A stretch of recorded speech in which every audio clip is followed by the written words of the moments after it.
अस्सलामुअलैकुम बाजी। वालेकुम अस्सलाम खिज़र। बाजी आप यहाँ डेस्क पर? क्यों, मुझे नहीं बैठना चाहिए यहाँ? नहीं नहीं, ऐसी कोई बात नहीं। आओ खिज़र, तुम अपनी जगह ले लो। वैसे खिज़र, कल तुमने क्लास क्यों नहीं अटेंड की? दरअसल मेरी तबीयत नासाज हो गई थी, जिस वजह से मुझे हॉस्पिटल जाना पड़ा। इसलिए मैं क्लास नहीं अटेंड कर पाया बाजी, सॉरी। अब तबीयत कैसी है? अल्हम्दुलिल्लाह बेहतर है बाजी। बाजी, जब कल मैं हॉस्पिटल गया था तो डॉक्टर ने नब्ज़ और हार्ट बीट के साथ मेरी ज़ुबान क्यों चेक की? Good observation Khizar. Thank you. ये जो हमारी ज़ुबान है ना, दरअसल ये हमारी सेहत को जाहिर करती है खिज़र, इसलिए डॉक्टर्स इसको चेक करते हैं। अच्छा, तो चलो ज़ुबान के बारे में हम और भी कुछ जानें। जी ज़रूर बाजी।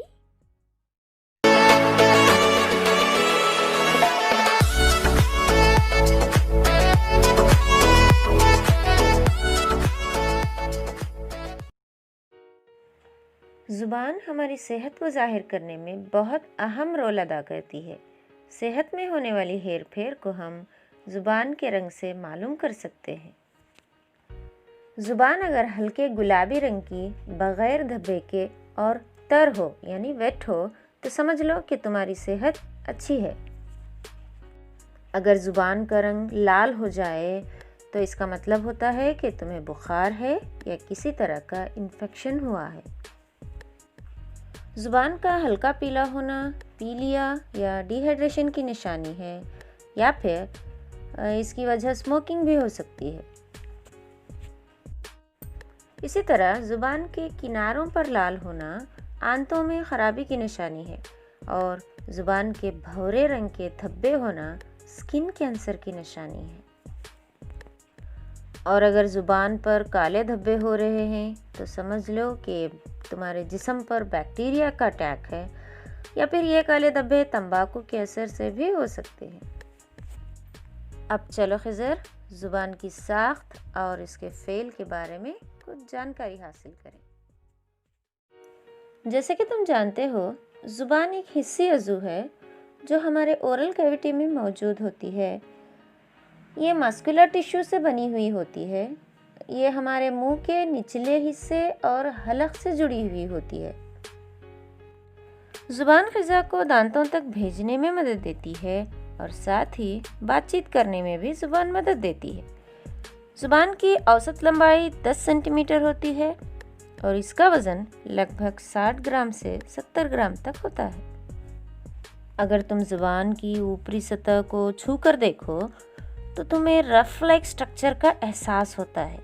इसको पपिले कहते हैं। पपिले खंदकनुमा मोड्स से घिरे हुए होते हैं, और ये मोड्स लुआब दहन से भरे हुए होते हैं।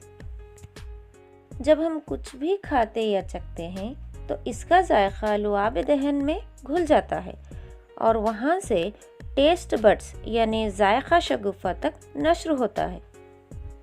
यहाँ पर देखो Khizar, taste buds receptor cell और सपोर्टिंग सेल से घिरे हुए हैं।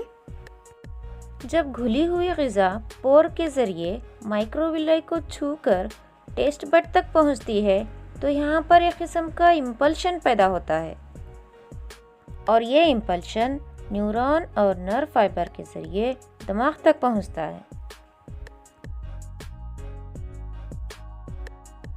और हमारा दिमाग ये फैसला करता है कि मुंह में रखी गई ग़िज़ा का जायका कैसा है। आओ अब हम ज़बान पर मौजूद टेस्ट बड्स के मुख्तलिफ हिस्से के बारे में जानें।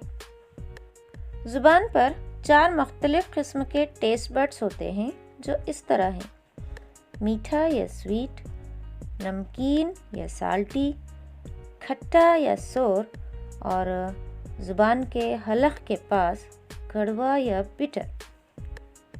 आजकल ये जो वबाई बीमारी फैली हुई है, जिसे हम कोविड-19 या कोरोना वायरस के नाम से जानते हैं, इसका एक सिम्टम ये भी देखा गया है कि इसमें इंसान के चखने और सूंघने की क़ुव्वत काम करना बंद कर देती है। इस बीमारी में मुब्तला इंसान को किसी भी किस्म का जायके की पहचान ही नहीं होती। डॉक्टरों का ऐसा मानना है कि कोरोना वायरस टेस्ट बड और नर्व फाइबर पर असर करते हैं। नतीजतन दिमाग तक इम्पल्शन भेजे ही नहीं जाते और हमारा दिमाग ये तय नहीं कर पाता कि खाई हुई ग़िज़ा का जायका कैसा है। कुछ और डाउट खिज़र? जी नहीं बाजी। तो आज यहीं पर क्लास ख़त्म करें?